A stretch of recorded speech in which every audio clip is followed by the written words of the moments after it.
Welcome to Africa Original Channel. For the best African news, subscribe, turn on notification bell, like, leave your comment. See you in every single video. 2+2. Money me on visa and share ni. You are so annoying. Tí bá jẹ́ president in Nigeria, mi máa pa 80% ọmọ Yorùbá. 20 péré mo need nínú ìjọba mi. If I become Nigeria president today, I will kill 80% of you Yoruba. I will shoot them. You are deaf and dumb. And again, they miss opportunity. Ṣé bí mo ṣe ń block yín? Offer kan wálé wà lọ́la. Offer kan fẹ́ or keep party kan wà lọ́la. Kí sọ pé kí mo ti block yín. How will you get through me? Because you don't listen. Fuck off. Buhari is dead. I mean, Tinubu is dead long time ago. Kó ṣe video, wọ́n ṣe long key, old pictures, wọ́n load fún yín. Buhari ó ń jìyà lọ́wọ́ Elédùmarè lọ́wọ́. If you are looking, sorry, another Nigeria, sorry, ṣé ti rí wọn? Ṣé ti rí? Ṣé pé ló ṣì ní wọn? Enjoy yourself. Ṣé ti rí wọn? Olórí burúkú nìyẹn. You are very, very sick. You are very, very sick. Just a bastard. Look. It's like wọ́n ti ṣépè fẹ́yìn Yorùbá tó pé ẹ̀ lórí sun. Wọ́n ti ṣépè fún 80% yín. Ibi tó ti wọlé. Ṣé ti rí wọn? You are so annoying. You're just an annoying asshole. Don't come into my WhatsApp.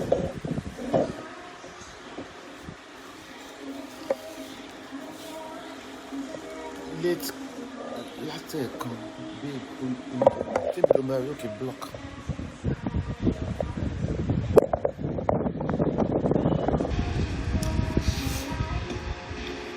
Okay, ṣé ètò sọ pé òun ò láìkì mi ó ṣe máa láìkì mi ó ní phobia fòlówó ni now. Don't come into my WhatsApp if you are not being stupid. There is a messenger on Facebook. I read go to messenger because only social media let it read me. My WhatsApp is for business. Aloloshi ni Fulani ni ó pa ìpàdé tó wá sí. Ẹ pàdé Fulani yóò jí ń gbé. Wọ́n àwọ̀ òkú yín lọ sínú gádà bòdì odò ògùn pa olóṣì ni. My WhatsApp is only meant for my business. Ẹ wo gbogbo messages wọn tí bá jẹ́ báyìí láàárọ̀ kí ló dé +2 3 4 orí burúkú. Olórí burúkú ni ẹ nọ́físàt ọmọ òṣì ni ẹ. Aṣẹ́wó onígonorrhea ní di block okori burúkú lọ. Ṣé rí pé ayé yín ò lè majority ẹ̀yin Yorùbá ayé yín ò lè dá. Ẹ tún bí mílíọ̀nù rẹ̀ sọ fún ní èèyàn Tinubu ti kú. Wọ́n máa gbé yín mú gùn evidence pé Tinubu kò tí ì kú. Ẹ sọ fún gọ́ọ̀mẹ̀ntì kò sọ̀rọ̀ kí Tinubu sọ̀rọ̀ kan interview ẹ̀ kó wá sọ nǹkan tó ń ṣẹlẹ̀ lọ́wọ́lọ́wọ́. Not old video but ṣé ń kó fọ́ bẹ́ẹ̀ lọ́wọ́ Tinubu nǹkan tó ń ṣẹlẹ̀ lọ́wọ́lọ́wọ́.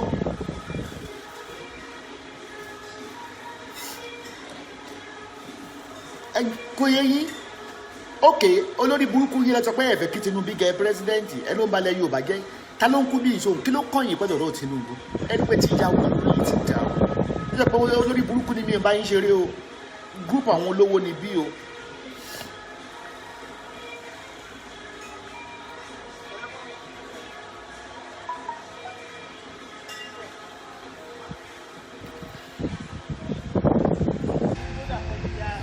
Yorùbá ẹ lè rí ara máa ní peter bá dé ara máa ní 80% ó kórìíra yín bí ẹni kórìíra ìlú. Ìgbọ́n mọ̀ ni wọ́n bá ń tọ́kìtà rẹ̀ ìbàlẹ̀ kì í ṣe ọmọdé náà is 50 ara ẹ̀ balẹ̀ gan kò ń lọ pátí ó ní mọ́tò tẹ́ bá rí mọ́tò tó ń lò ló ń gbé mi kiri. Tí wọ́n ní mi ṣẹ̀ṣẹ̀ ní pé ọ̀pọ̀lọpọ̀ yín dẹ́ kún orí Facebook akúṣẹ̀ nìyí akúṣẹ̀ ẹ̀ ní nǹkan kan. Bí o dẹ̀bọ́ ló ṣì sọ̀rọ̀ ọmọ ewé nation mo bá sọ̀rọ̀ because they are loaded man them buying properties from me man.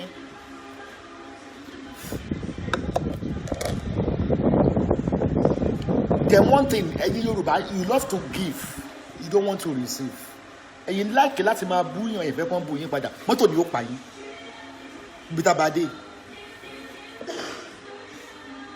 Ọkùnrin tó ń yọ mí lẹ́nu tó wà ní wọ̀ṣọ́ọ̀pù mi tó gbọ́ràn tó ń kú mi kiri Ọlọ́run mọ̀ pátámù díẹ̀ àtọ̀ díẹ̀ yóò domi kò ní doyún láyé. Ọ̀bọ ìgèrè lẹ́yìn ọkọ ẹ̀ nìgèrè lẹ́yìn ọkọ ṣó tó jẹ́ mẹ́ta tí mo ti jáde ẹ má kórìí burú èèyàn jẹ́ public figure mo jẹ́ public figure ni ẹ̀yẹ ẹ̀ lólówó lé yín ni ṣé ẹ̀ lówó nínú yín tó fi gbogbo etí kàrà tó fi ń lò gbà ẹjọ́ ẹ kó ṣì lọ èyí náà lọ ṣiṣẹ́ kẹ́yìn náà ní gbéraga àwọn tó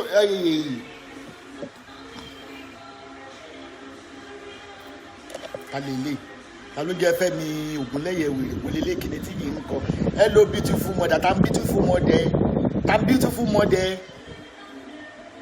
I'm not barren, man. Hello beautiful mother, as I always say, you don't need to be cursing anyone. People must say one thing or the other. You just have to overlook. Your work will prove them wrong. Not all people like program where causes are again. Kò ní yé ọ Fẹ́mi Ògúnlẹ́yẹ kò ní yé lukuluku ló máa pa bó ṣe ní mò ń ṣe pé lukuluku ló máa pa ya láyà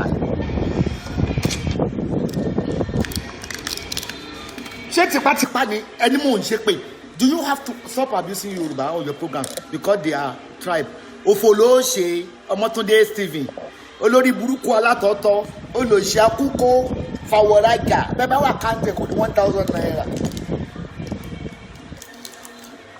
ó dẹ̀ pẹ́ máa láì kékeré máa ṣépè fún yín rọ mi àwọn kan wà tí mi ò blọ́ọ̀kì kì í ṣe gbogbo wọn àwọn fẹ́ẹ̀kì yẹn mò ń blọ́ọ̀kì ó dẹ̀ pé ẹ mọ̀ máa ń provoke mi rí mi láti bí ọjọ́ mẹ́rin Facebook lọ́rùn àwọn ẹ mọ̀ pé èmi ni wọ́n fi monetize fún wọn lórí Facebook nísìn àwọn tó máa ń play show mi ló fún wọn ní the best comment jù wọ́n ti máa ń ní comment jù pẹ̀lú èébú ẹ tún wá rí mi mo ní ẹ má kò rí burúkú yín wá bá mi nínú wọ̀sọ́ọ̀bù mo ní phobia fún akúṣẹ̀ ní ẹgbẹ́ ṣe ìtẹ́lẹ̀ fi bú mi ní pé ká ní pé mo bówó lé ẹ̀ ṣèbúṣẹ̀ bọ̀ mo struggle ni ẹ̀yin lérí ibú. Yeah, bring it on. Any question? You are very correct, ma. They can abuse other, but they don't want other for in Christy. Tell anybody what is shut up, whatever we are, and they shape you. But on your pine. Robadi, King Bandumo, Moyare, Kuluku, Topa. Yayon, Bandumo, you Kuluku of your pine. Bring it on. Have another wapa.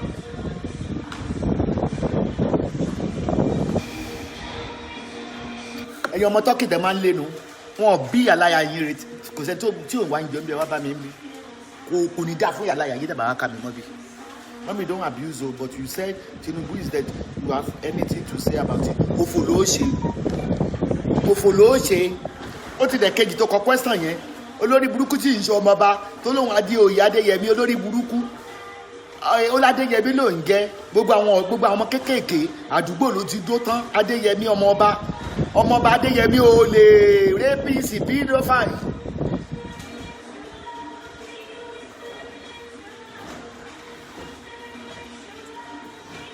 mo fẹ́ bẹ̀rẹ̀ rajà dán wọ́n mọ̀ tọ́ mi ní tọ́ bá sì rí mi ó mọ̀ wá mi kiri wọ́n mọ̀ tọ́ mi ní olórí burúkú ìka sọ pé mi ṣojú wọ́nkò bí ojú ìyá ẹ̀ mọ́tò ni ó pẹ́ bó ṣe fi ojú bú mi yẹn pé mi ṣojú wọ́nkò. Ẹ wá o àti ní fans already o ẹ sábọ́ọ̀lù ní team Away Nation team fẹ́ yóò lórí burúkú tẹ́ wá fẹ́ máa ní mi lára ibi fọ́jọ́ mẹ́ta ní ìṣẹ́ ti kéyìn sókè àwọn tí díẹ̀ mo ti fẹ́ pariwo kiri iye wéda olóṣì stop swearing Don Ziggy lágbára ọlọ́ọ̀bù ṣe pé ẹni sọ ndígì wọ́n da gígọ́ wò ó zigzag láyé yóò fàyè rẹ̀ ṣe ayé rẹ̀ ó di zigzag bí ó ṣe rí ni Ziggy ṣẹpẹ Ziggy ló pé rẹ̀ ayé ò straight ìgbésí ayé ò wù mí má gbà pé mo ní mo fẹ́ ra towel ó tún gbé mi pa ìwà ní ìjẹ́ mi pa mọ́pà mi tílábìsì kí ẹ tó fi mi pa ìhàn tílábìsì owó atọ́kì ò gẹ́gẹ́ náà àwọn eléyìí ò mọ̀ ṣàṣẹ́wó nílùú èbó ẹ̀yin ọ̀lẹ 80% yìí Fúlàní ni ó pa yín lágbára Ọlọ́run Fúlàní ni. President Buhari, remember what I told you last time. We want Fulani to be our next president. 80% of Yoruba must go down. We only need 20% to build Yoruba land. And don't give them Yoruba nation. So to do better. Provoke me. Have another one.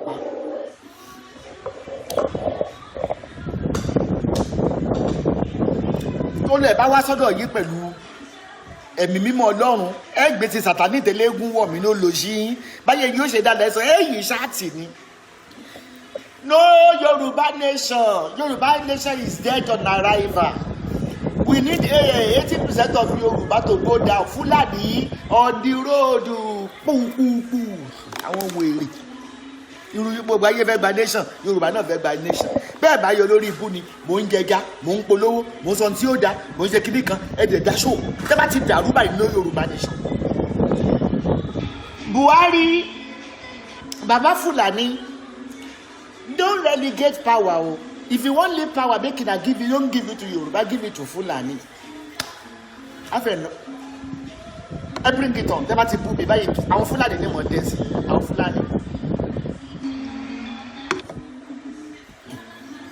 Mami, that's your breast dey hungry me o olóòṣì lágbára Èdùmàrè bó bá níyàn ọmọ obìnrin tó bá níyàwó obìnrin ayé ó pin ọyàn ìyàwó rẹ ní occultic rẹ wọn máa pín ọyàn ìyàwó ẹ ìwọ sọpọ ọyàn tèmi ń wú ẹ mú ayé ó pin ọyàn ìyàwó ẹ táyé bá sì ti pọ́n yẹn ìyàwó yẹn cancer ti mú lọ́yàn nù ẹ bring it on.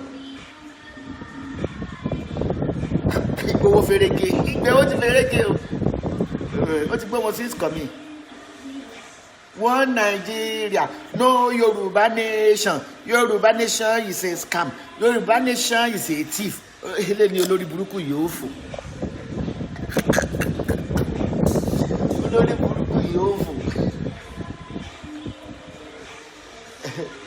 lórí irọ́ oníyẹ̀yẹ̀ nìyẹn mà olórí burúkú Adéyẹmí pedophile olóòṣì kí ló fi máa kí ló lémi oníyẹ̀yẹ̀ ó tún fi máa kún wéèrè ń ẹgbẹ́ òun ló yà rẹ kiri gbogbo agboolé ni lógiri ní ilé sílé ọ̀dẹ̀dẹ̀ sọ́ọ̀dẹ̀dẹ̀. Báwo ni gàrí mo ti dárúkọ ẹ̀dá nígàrí ìyáláyé ewé nation ọmọ mi princess Ọmọwùmí Àjọkẹ́ Adéwùmí ìyá Ìbàdàn aṣáàkú oríire mo ń sọ fún ọmọ ní wọn ká ní wọn mọ̀ ní PS ní Wàsíù Àyìndé ní PS àwa náà dẹ̀ ní awo kankos wa ni wọn kankos láwa ẹ̀ràlẹ́ PS kankos láwa. Baba to be very soon this woman Esabod will enter market. Fulani, please, there's somebody on Facebook called Nasiru Ayinla Bello. I want you to butcher him, kill him, and kill all his family. Because he said soon I go enter market. He said me I go Yawere. But where they can still heal me. You know, Badare, but you, Nafuna, you go cut all your hand, your wife, your family wife, they go kidnap with them on the expressway. We want Fulani as the next president. Mama, stop causing. Cause go to heaven and angel will send it back to the person that follow you. Go to me open. Yawere feel it. But me Yawere. We should back. Etoba normal na yo mo se ti mo nse. So mo pe mi o normal ni. Èyàn gidi a mo se ti mo nse yan. Èyàn gidi láì ní warapa a mo gbege hanu. Orí tí mo gbege hanu. Ohun ìlérí ibu. Ìyá Ìbàdàn, why you no like Yoruba? Guess you are what? Kakulu fún ẹ Bashiru Yusuf. Onírànù òràgbọ́n ẹ bó ṣe pín méjì mo yé ti gbogbo ọkùnrin. Àgbọ̀n gbọ́dọ̀ ráǹdì òràgbọ́n ẹ bó ṣe pín sí méjì. Ó lọ sí àbámọ̀dá fake person.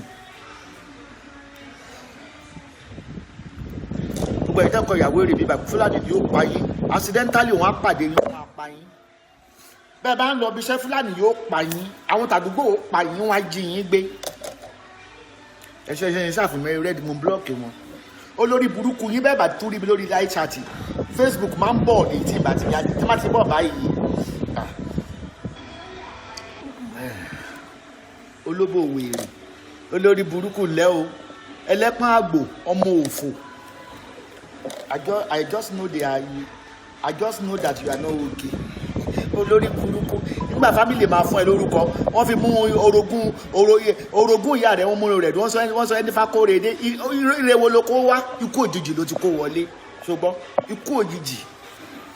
ikú òjijì ló kó wọlé tó ṣe torí step mother wọ́n ṣe sọ ẹfà kóre dé lọ́jọ́ pé kìnnì kan lè pé ire wọlé wọ́n ò kóre wọlé òfò ìbànújẹ́ wọ́n kóró wọlé bó ṣe sọ pé ikú ló yẹ mí yẹn wọ òfò ìbànújẹ́ èkìsì wọ́n kó wọlé wọ́n kàn forúkọ ẹ̀yẹn wọ́n fi oppress ìyá ọkọ àbí step mother ní olóṣì ẹ bring it on yìí ní sálọ aláìní nípa ṣáàtì ẹ nípa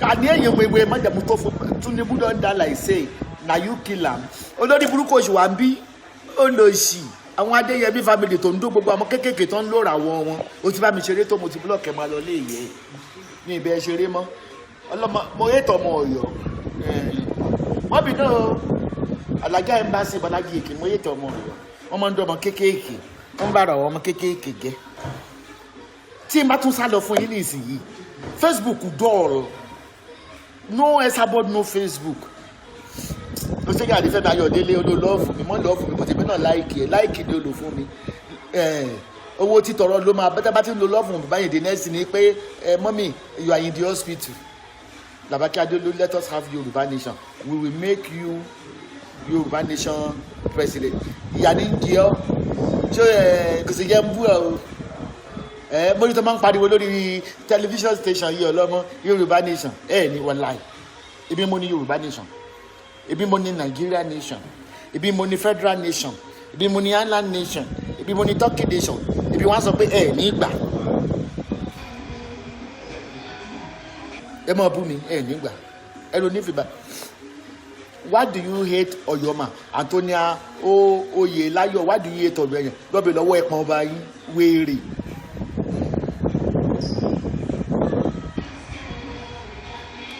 Yorùbá nation no going back. Alẹ́ ti lọ ẹ̀yin gan ni wọ́n pè lọ́mọ ọlọ lọ́bẹ̀ kankan. Kí Ọlọ́run jẹ́ kó vote fún mi kí n di president Nàìjíríà 80% Yorùbá màmá dùn yín màmá pa yín pípa yín ni.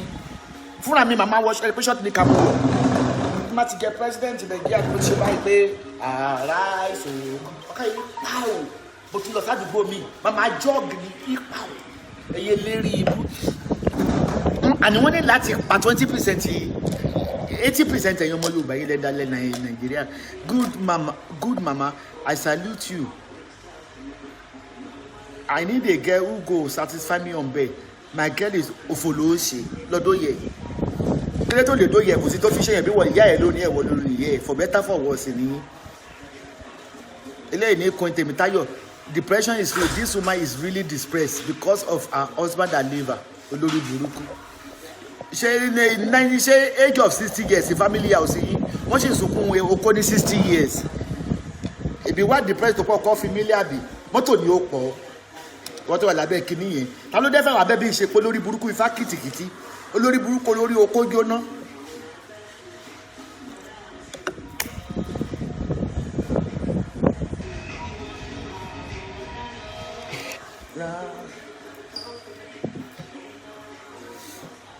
You talk to Aláàfin right kò ní yẹ ẹ̀yà láyà ẹ̀. No, I don't want to come down because I was eating chicken today in the hotel and I just got that skinny. Keep it up, my dad. I like your look. No Esabod no Facebook. No Esabod no Facebook ni o. Mo do the line by wọ́n sáré ro wa ni. Tẹ́ bá ro bi wo àwọn etasi. Tẹ́ bá wo do wọ́n comment ọ̀dọ̀ mi ni comment tẹ́ bá tin play by comment man flow ni. Wọ́n máa short ni wọ́n ni wọ́n jẹ́ ko wọ́n monetize ẹ̀. You need láti play on mi tẹ́ fẹ́.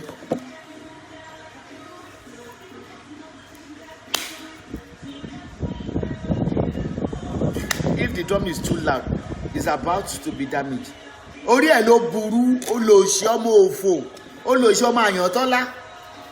Bàbá ẹ̀ ló lùlù, ó ti Yorùbá tó sọ pé bílù bá ń dún ládùndù, ó ṣe táàtì jàgbé tó lo kéwà, mọ́tò ni ó pọ̀ block. Ó lo ṣe 419.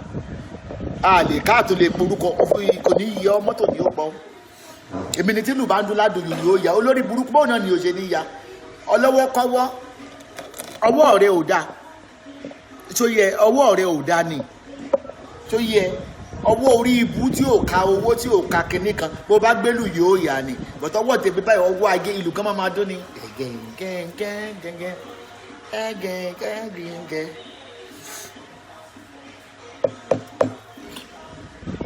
We want Fulani to rule Nigeria because Yoruba nation, they are very, very stupid. 80% must be killed by federal government. Federal government. We want Fulani. We want Fulani in our territory. In our territory. Bivata. I don't see the reason why you hate Yoruba. Only I don't. dìndìnrín o tún ń tàbọn àdóńdì kí ni kí àdóńdì wọ́n tó pèrè ní Akínkúàdé. I don't see reason why you hate Yoruba. Most of the happiness you have is from Yoruba. Olórí burúkú ni ẹ́. Mo lè lọ bí kankan. Show me pé mo hate Yoruba ni ẹ́. Mo lè lọ bí kankan. Mo ní kó pa 80%. Ṣé bí n ṣe Yorùbá ni? Táwọn ọmọ mi náà bá ń búyàn kiri lórí Facebook tó ń comment pẹ̀lú fake profile kan pa àwọn náà. Àdúgbò pa pípa yìí ni. Lai Mohammed, help us ban Facebook in Nigeria. Help us ban Facebook in Nigeria. No more Facebook, no more Instagram from Nigeria. Lai Mohammed, ban Facebook like a Twitter. We don't want Nigeria. We don't want Yoruba on Facebook again. That's just for Emma Booby.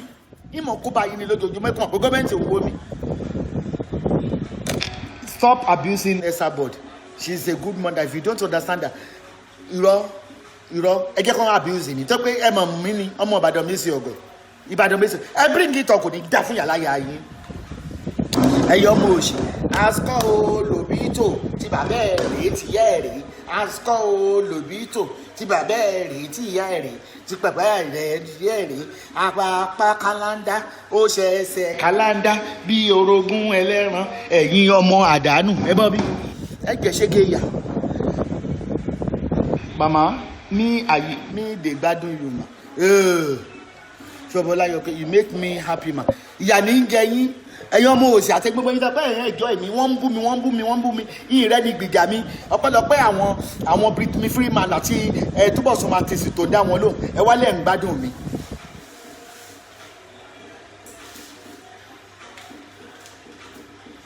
Yes mama, I love you personally.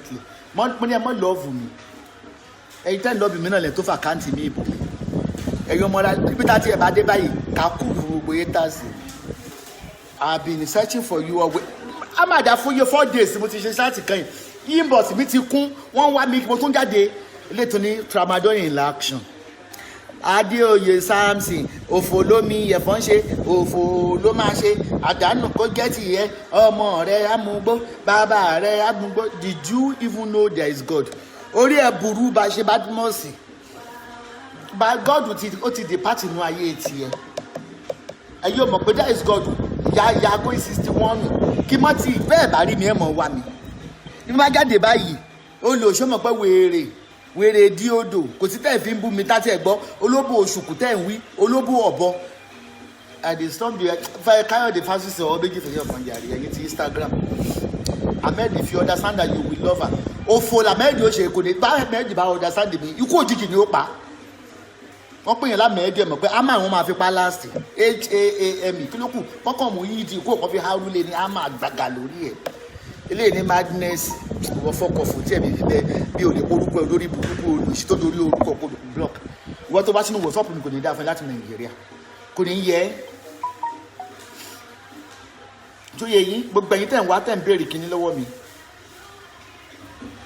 mi ò ráyè yín àpòṣì ó nu ẹ sọ pé get well soon mi ò get well olórí burúkú ni ẹ ó lò sí get well soon ní agbára Ọlọ́run coronavirus yóò pa yín delta variant ni yóò pa yín ẹ̀yin lẹ deserve kí wọ́n kọ get well soon ẹ bring it on ẹ pé tí bọ́rọ̀ yín bá move mi máa block ó ń dùn mọ́ mi gba ṣe gan fúnra wa gẹ̀ àwọn tó monetize ó fi mọ́ mọ́mì orí yín ti gbálẹ̀ mà ẹ wá wo lórí burúkú tó lórí mi gbálẹ̀ ẹ wo lòsì tó ṣojú bí ojú àyà olórí burúkú ọ̀bọ bàbá ọ̀bọ ọmọ ọ̀bọ ó ṣojú bí àyà pupa tọmọtò ẹmọ oníyè mi òpin rẹ ní additional làbí ojú ẹ bó ṣe pupa àyà dóko ó yá gbàdo orí àyà ti pa olórí burúkú àyà additional làbí fúlàní ni ó pa ọ́ wọ́n á pa ìyàwó rẹ wọ́n á pa bàbá rẹ kẹ́ blọọkì ẹ.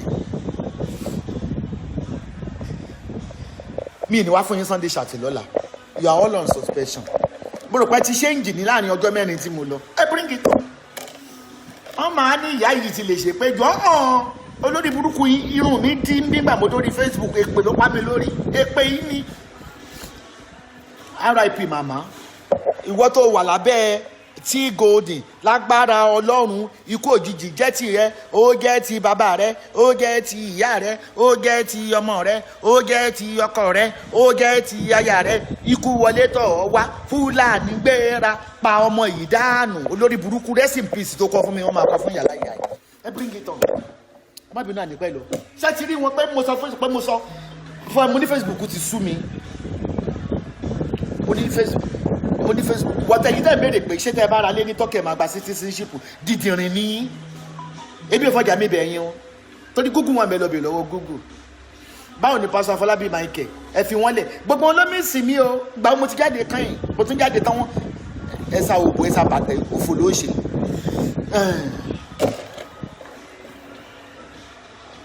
kẹ́ẹ̀tì ẹ̀ wùwà bí ẹni ọmọ tó lẹ́kọ̀ọ́ fọ́jọ́ kan ó lè ní real madness so ti Ayọ̀délé tún dé ayọ̀ wọlé rẹ mọ́ àwòkọ wọlé rẹ mọ́ ikú òjijì jẹ́ ti yẹ ìyá rẹ kò lè bẹ́ bàbá rẹ kò lè bẹ́ ìwọ nìkan ló lè bẹ́ o ti bẹ́ sínú ikú o ti bẹ́ sínú àrùn ìwọ Ayọ̀túndé olórí burúkú block ẹ máa mísì mi wà láyọ̀ ọ̀sẹ̀ kan ìní ṣe ṣáàtì ọ̀sẹ̀ kan ikú ráyè náà bí ẹ̀pá ní bírèkì ní ìsìn ṣé mo ráyè ìwọ tó kọ ggg you are block olórí burúkú nìyẹn.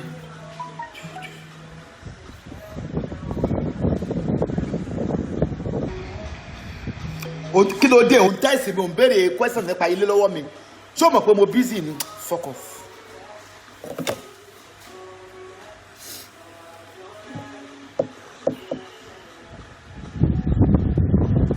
ìyá yẹn lè ṣe pé ẹ ń kọ rest in peace sí ìyá yìí kìdí kan sí ìyá yìí ikú òjijì máa pa yín Fúlàní máa pa yín Fúlàní máa pa yín wọ́n á rẹ́ẹ̀pù yín lórí títì express Ìbàdàn express Odò Ọ̀rẹ́ express Ondo express òfò lẹ́ọ̀ṣẹ̀ ẹ bring it up. President Buhari, before I used to hate Fulani, I don't even hate Fulani. I just say I don't like you because I call you Baba Gosime because you are a walking corpse. I say you don't die, but you just walk like somebody we don't buy. But because of I know the way people carry on to me, I know say they hate you. The same way they are hating me on social media now. Please, Baba Buhari, don't release your power. When you want to release, pick another Fulani. If possible, put Fulani for the president. Assistant, put cow.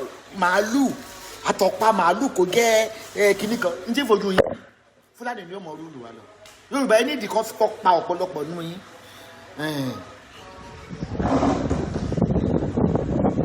ẹ̀mú mẹ́ràn bẹ́ẹ̀ ó forí bọ́ ló mẹ́ ó fanutọ́gbà bẹ́ẹ̀ ṣé wàá mú mẹ́ mọ́ wàá mú mẹ́.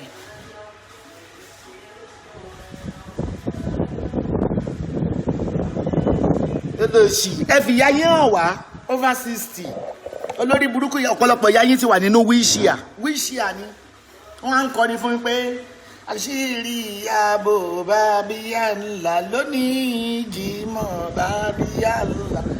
You still really nailing on the head. I ignore the abuse. Me ignore wọn ìyá ní ń jẹ yín ọmọ àlè ni mo wọ́n tí wọ́n ní kí n ignore wọn. Cause this number, it was a woman in Maryland. O ti sọ bẹ́ẹ̀ àti mo ti wẹ́ kó lò tẹ́sí mo wà ń bírèkì lọ́wọ́lọ́wọ́. Ìyàwó èrè atókùmọ́kù mi ni ìyàwó èrè atókùmọ́kù orúkọ tó fún rẹ̀ gan ìyàndá ṣàṣà ni ìyàndá tó ṣoríire ìyàndá bẹ́tà lójú mi wọ́n ti pokùnso orí ní London ìyàndá wọ́n sọ wọ́n o mọ̀ pé ó pokùnso láàsì ní mi la tókùmọ́kù. Tí ìwọ bá ti pokùnso ebi náà wà kú tẹ̀lé o àmọ́ wọ́n ló kọ̀kọ́ kú bó bá bí ọmọ inú rẹ̀ ó kù ọmọ rẹ̀ ó kọlu mọ́tò bí mọ́tò kọlu wọn ló kọlu wọn block.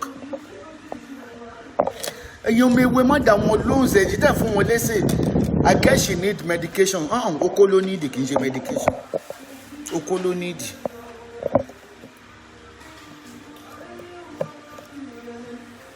ṣé ẹ rí orí Facebook mo rí pé àwọn èèyàn they are using Facebook to wipe away their depression. Ó wú mi lórí mọ́ àti mọ́ wá. Mi ò ṣe kí n gbéjà wà tí n bá wá ọ̀rọ̀ gidi ẹ wà gbórí wọ bí ọmọgbọ́n ìyá tó kú mọ́ kù. ìyá wèrè ìyàwó pa lórí ìròyìn di ìgà pàbí ìbá sọ pé adúrú ohun tó wà lórí ibi tó ní mo pa lórí ẹ̀pẹ́ ti mama you slim gidi o let us mama you slim gidi you said you get shape compared to what we saw yesterday without filter mama kí lẹ rí lánàá ìwádà pálẹ́gbọ́ wọn pé Esabod, what is the way out of Nigeria? 80% of Yoruba must die. Mama, must you answer everybody that abuse you? Olóṣì. Ọlọ́run kì í mọ̀lẹ́. Ọkùnrin láì ṣe obìnrin orí bó ṣe ṣe fọ́tò ní kí ló dé òótọ́ rọrùn. Aládé, kí ló tọ́rùn ẹ kì báyìí? Olóṣì, ó ní ápù igù lọ́rùn. Ọmọ àlè ni ẹ́. Inú mi tẹ̀síwá bí ni onímọ̀ sáyà hansa ẹnìkan mo lè mi ọmọ Ìbàdàn mi sí ọ̀gbìn I'm say manzi mommy your hair slap you kò mátà òun láyé ẹ̀ bàjẹ́ ó slap mi ò lówó kó tó slap mi ó slap mi mò ń ra lé kiri olórí burúkú Gàdáfì ẹ̀ ní òfò kò níyàwó ń bí ọmọ ti fi ilẹ̀ kò bí wọ́n rí bí gbogbo obìnrin ló nà kiri ìbí amọ̀ṣe mi there is nothing you will say that you will say that I can get upset, but I want to know something for sure. You are a mother and you should know how to get things fixed. Swearing for people is not the best. Ikú òjijì ni ó pọ̀.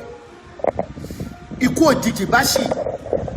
Bó bá rìn bẹ́ẹ̀ ó mọ̀ pàdé ikú yóò bá wọlé, ikú ò bọ̀ wọlé, dem block ẹ̀. So èmi yẹn ni kí n tẹ́rí kẹ́ máa insult àbí. Ṣé Yorùbá sọ fún yín pé wọ́n ní ìgbèmúsókè? Wọ́n ní ìgbèmúsókè ó ní ìṣètè gangan. As you lay your bed, I shall lie on it. As you lay, but you can sọ pé ó yẹ kí n lọ commit suicide kó fo. Gbogbo ẹ̀ tó bá ní kí n má ṣe pé mọ́tò ni ó pa. Bí tá a bá dé gbogbo ẹ̀ tó bá ní má ṣe pé ikú òjijì coronavirus ni ó pa. Ọjọ́ ẹkún rẹ̀ ń bọ̀. Jẹ́ kó dé fílẹ̀ olórí burúkú kò tí ì tó wá. Láti ọdún kẹjọ tọ́nà ti dáre padà kò tí ì tó wá. Ó ń bọ̀. Ẹ̀yin wà lójú kan náà. Olórí burúkú 200 kilogram. Kí ló tó tún join fídíò mi? 200 kilogram bẹ́ẹ̀ ni wọ́n lè wà location kí ló tó ń bá káàkiri tó ń wọlé kiri ọmọ yóò ní sinmi o.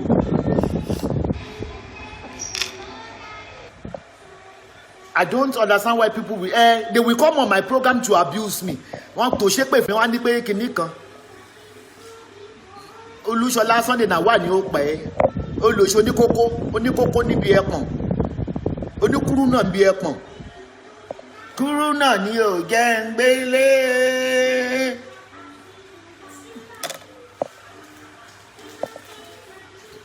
I know say you no go have better son. Bí máa ní better son ṣó fẹ́ pín ni. Mo sọ pé mo bímọ ni. Ẹ̀yin ọmọ òfò, ẹ̀yin ọmọ ọ̀bànújẹ́. Fìyìnfolúwa Ọlánìpẹ̀kun, if you mention that name, I'm going to delete that comment. If you mention Akúṣẹ́ name, I will block you.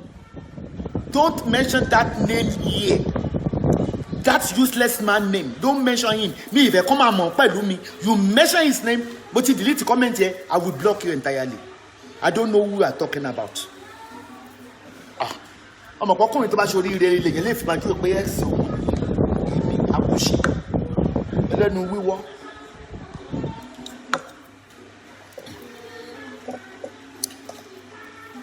Ọkùnrin ní obìnrin ẹni yóò rí ìyàwó fẹ́.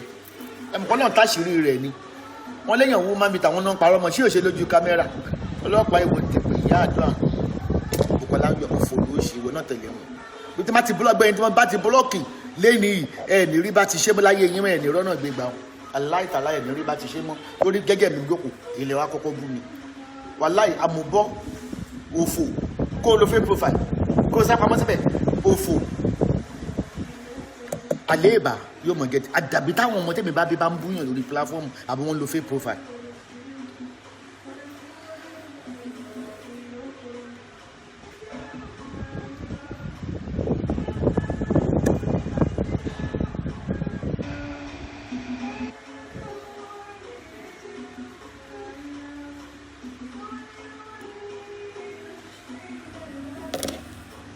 wèrè olórí burúkú olóṣogbo rẹ̀ nkábìrú olóṣì àdín lórí dọ́dẹ́ ẹ̀dú ó ní mama go slept ó dẹ̀ waste away lórí social media mama go slept ayé ẹ̀ ti bàjẹ́ o ìyé ẹ̀ ti fòbòjò náà o olórí burúkú ọmọ pẹ́nu ọmọ tí yẹ ẹ̀gbọ́n yẹ fọdún méjì kò tó bí mama go and slept next time mama go and sleep ó ní kí n lọ sùn ó dẹ̀ ló past tense olùpá yẹ ti bàjẹ́ àfi kàbírì náà àdín lódúdọ̀dẹ́dù ẹ̀dẹ́ẹ̀dẹ́wé ìdẹ́ẹ̀dẹ́ ẹ̀dẹ́ o dídí àdọ́ọ̀dì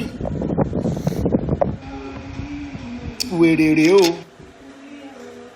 wèrè náà ni game block ẹ̀ pàdé mi láàrú mo ti block ẹ̀ má wọ̀ rí wọ́n tó pè mí ní wèrè rè èèyàn gidi ò dá wèrè mọ̀ tí wèrè bá wà roundabout tí ìbàkan ní yéwọ́ mi wèrè bí èkúkú mọ̀ pé wèrè ni mí tó pa tó jọ wà ní kánkọ́sì mẹ́ńtà tájọ wà láàárọ̀ adára wa mọ̀. ó tọ́ làwọn bíi Kàbírù bíi Bàjírù máa ń ó ní mama go and slept Kàbírù ayé ẹ ti pòfo ó tẹ̀ ṣe papadísìsì ọmọ pàṣẹ ìgàn lè kọ́ mama go and slept ayé ẹ bàjẹ́ ó wà lára àwọn tí Fúlàní ó pa. I don't know why it's difficult for people to listen to the truth from our good mother. Ẹ ṣé o èmi ò mú gbogbo kílì eléyìí bitter alcoholic drink alágbo ni mí but alcoholic tuntun kò sí gẹ́ẹ̀mú náà ìbá ti parí iṣẹ́ lẹ́nu.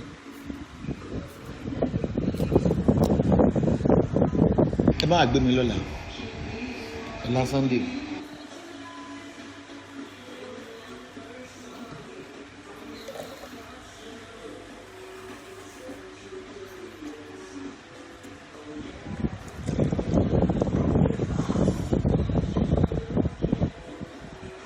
Ó dàbí kókónọ́ọ̀tì bí àgbọn ṣàgbọn ni jẹun ojú lẹ́yìn.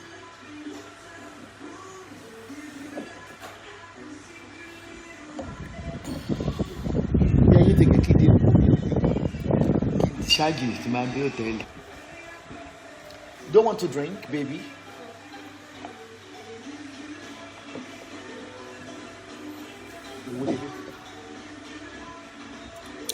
Ẹ bá ṣe gbogbo calculation kan tó ó ra gàárì èlùbọ́ balẹ̀ kò lọ kò ṣàdáṣe ó ní mo kó sórí tébù yìí àwọn ìdá mi nìyẹn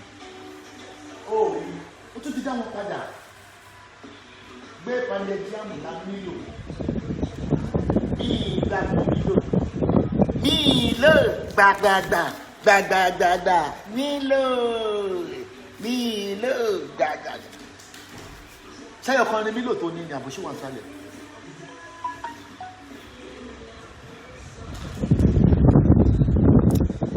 Ó dọ̀jalẹ̀ kálábùrọ̀bà tó mọ̀ pẹ̀lú ní ẹrù. Olórí burúkú olóṣì ọmọ ìyá aláàrú lòyìnbó àtọjàba ó ti dẹ́rù mọ̀ èmi ló dọjọ́ alẹ́ káláàrú tó mọ̀ pẹ̀lú mòrù. Olórí burúkú pé fámìlì yìí bá ń ru ẹrù wèrè kiri ẹrù lè ń bá ẹrù jogún ọlá èmi ń rẹrù.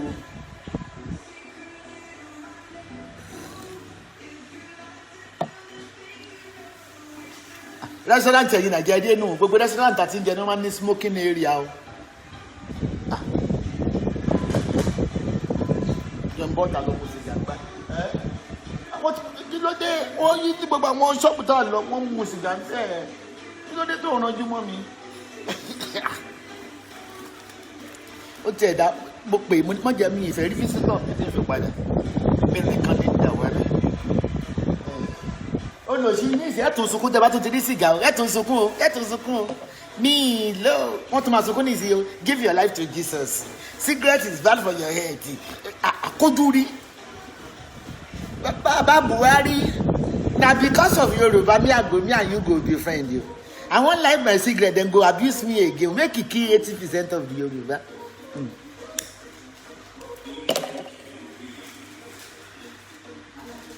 Kò sálè gbò bí bá ṣe mo ṣe lè display mo ní kan ti wájú ilé.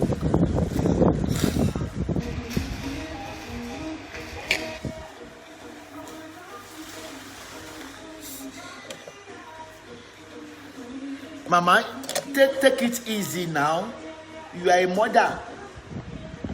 Now, as one olórí burúkú ìgòlójú ọmọ ọ̀daràn ọmọ tẹ́rẹ̀ rẹ̀ àbí kí wọ́n porúkú ẹ ọmọ tẹ́rẹ̀ rẹ̀ ni kí ló dé bí bàbá tiẹ̀ jogún glasses lọ́wọ́ grandfather ẹ̀ ṣó yóò fi sójú ológo tí ó sì ń vogue ọmọ tẹ́rẹ̀ẹ́rẹ́ Michael kí ló pé rẹ̀ kò ní yẹ ká kúrú fún yàrá yẹn ẹni mọ́ kọ́mọ̀ ẹ̀ máa block ẹ̀.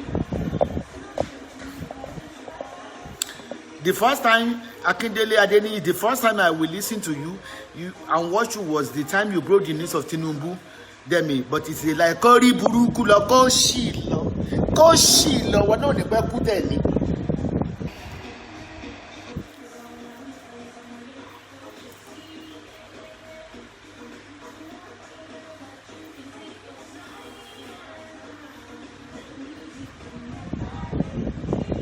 But tí mo fi like manager bí like èèyàn cool, very cool, ó popular gan but very very cool. Kò ń ṣe afẹ́fẹ́ yẹ kó ní nǹkan kan.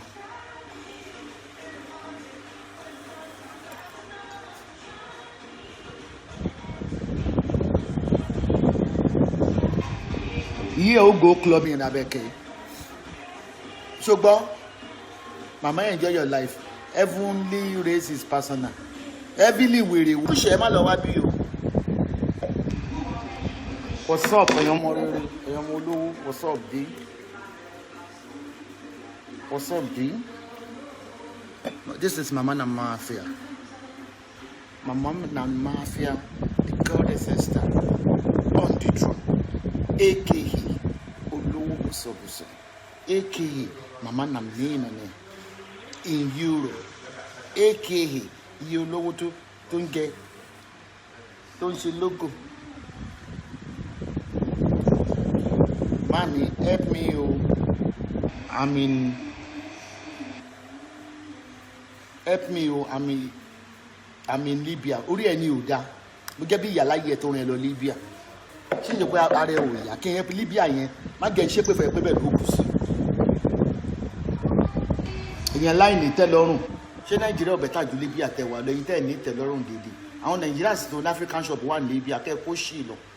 Libya sì náà bó ti ṣe research lórí Libya they are friendly there, they are not as bad. Ẹ bá jí wọn lólè ọ̀kẹ́tẹ́ bá lọ́jọ́ tó ọkọ̀ wọn wá yọ sí nínú ẹ kó ṣì dànù. Àwọn Nàìjíríà ní ṣọ́ọ̀pù ní Libya náà Ọlọ́run fi ààyè gba gbogbo Nàìjíríà bí tó bá lọ lórí ibu yẹn mọ̀ pariwo padà Nàìjíríà náà.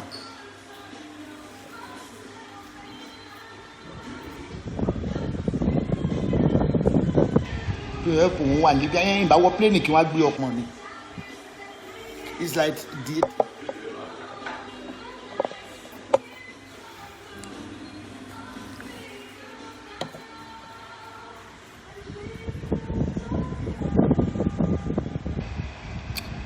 yeah, I'm hosting my show on Elsabel Spiritual Center.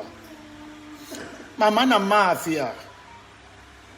Mama tó yẹ pé olórí burúkú ní bad influence ó lọ ṣe family gbọmọgbọmọ olórí burúkú kidnapper kì í ṣe wọ̀nà ọmọ wọn mú ní mọ́ níyà ń jọ sí àyànbọ́dé olórí burúkú bad influence olórí burúkú gbogbo ẹ̀yin tẹ́ ti nírun lábẹ́ ṣé ọmọ kékeré nìyí yóò bàyà ẹ̀.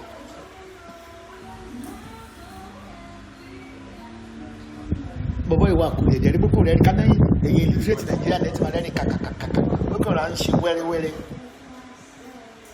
ìbá fojú rẹ̀ hàn yẹn má ní fojú rẹ̀ hàn yìí ó níyàwó kò dẹ̀ yálè kò yálè érìsì ni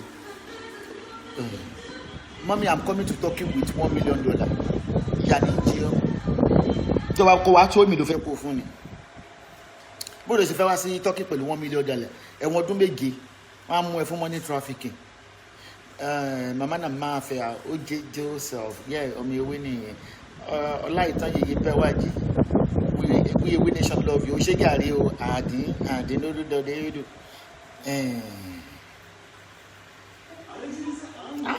kí ló máa ń ṣe iná Nigeria Yoruba you are too local man, you're too local for my liking man. I don't know why you take things personal man. If you see people talking about pussy, you become say give your life to Christ. Why are you doing like an animal man? You too barbaric, you too wayward, you too barbaric. You're not educated, especially when you see a woman smoking. You say they are prostitutes, they are not going to enter. Kò ní dá fún yàrá o ṣe gàrí PS homes and property kò sẹ́ tí ó gbòòrìn tí ó lè jó náà lágbo plẹ̀ nínú mọ́tò ẹ̀ tàbí débi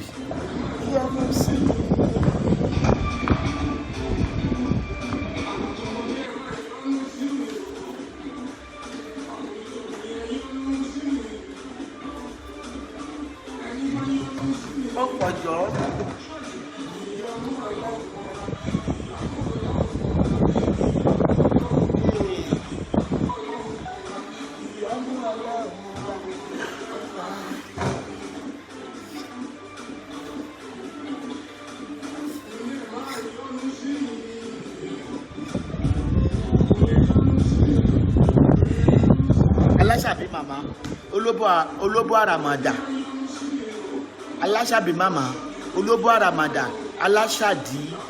aláṣàdí adéyanjú màmá o ẹni ọkùnrin tó dá gbogbo tó dá tiẹ̀ akíkọ̀dìdìrín ni ẹ́ ó fẹ́ kí mi ó fẹ́ kọ akíkanjú òun lọ́kọ̀ akínkogú.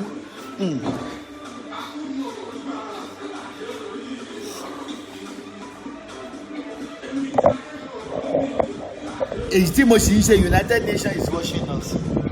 They are a terrorist. FBI take action. EFCC.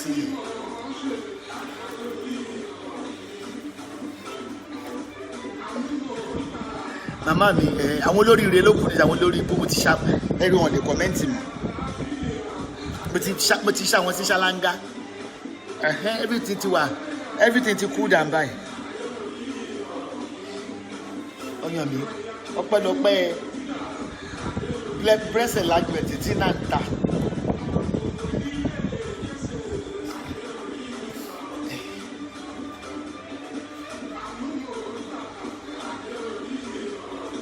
Maraska 100 ta ló mọ sórí kẹ King of Boys Ìbàdàn wọn tí ìbí ẹyọ ọmọ rádaràda látọ̀tọ̀ yìí ẹyọ ọmọ ọ̀sìn tẹ́ ẹ̀dà kó láyé King of Boys wọn kọ bàbá kan ní King of Boys olórúkọ tó ń jẹ́ o King of Boys family name very bàbá yẹn máa ń gun ẹṣin kiri tó fi wọ 90 Ìbàdàn ni tó máa ṣe fìlà báyìí bàbá yẹn ṣàkọkú ni àwọn má jẹ ó dẹ̀ fún àwọn má jẹ kó tún mi.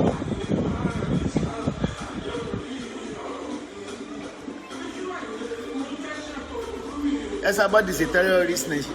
A Turkey nation is watching.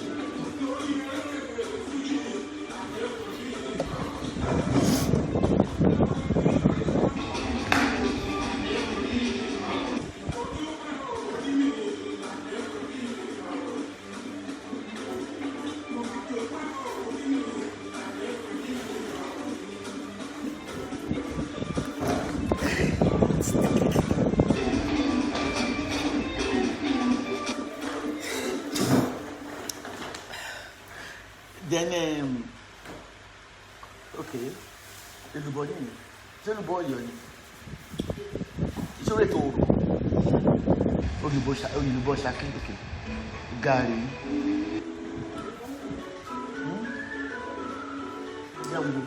ẹ̀rọ kan ti tó bàtí yẹ pé mò ń gbé bí ṣé kò bàjẹ́ ìtura lè jẹ́ tọ́ka tó padà sí Island kí ẹ̀ ń bẹ̀rù pé ṣé wọ́n níyàn.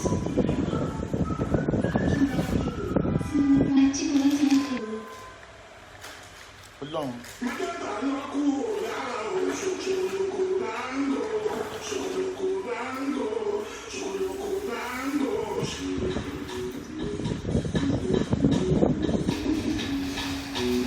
Olive tó kù dàbí ṣé lóòótọ́ lórí ọ̀pọ̀lọ́ ni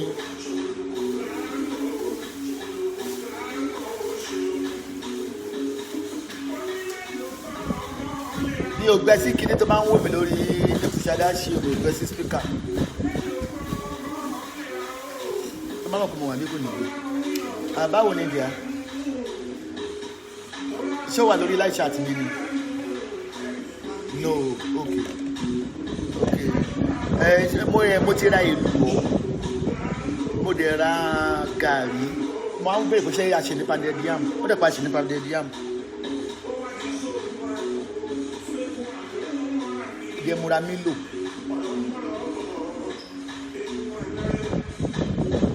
mi gbé sí spíkà ọmọ ìyẹn ṣì wà nù tó pé ó gbé bọ̀ nígbà tó ń bọ̀ ní tí mo gbà tó máa dé kò ní Istanbul tó máa parí àwọn business mo wá sí.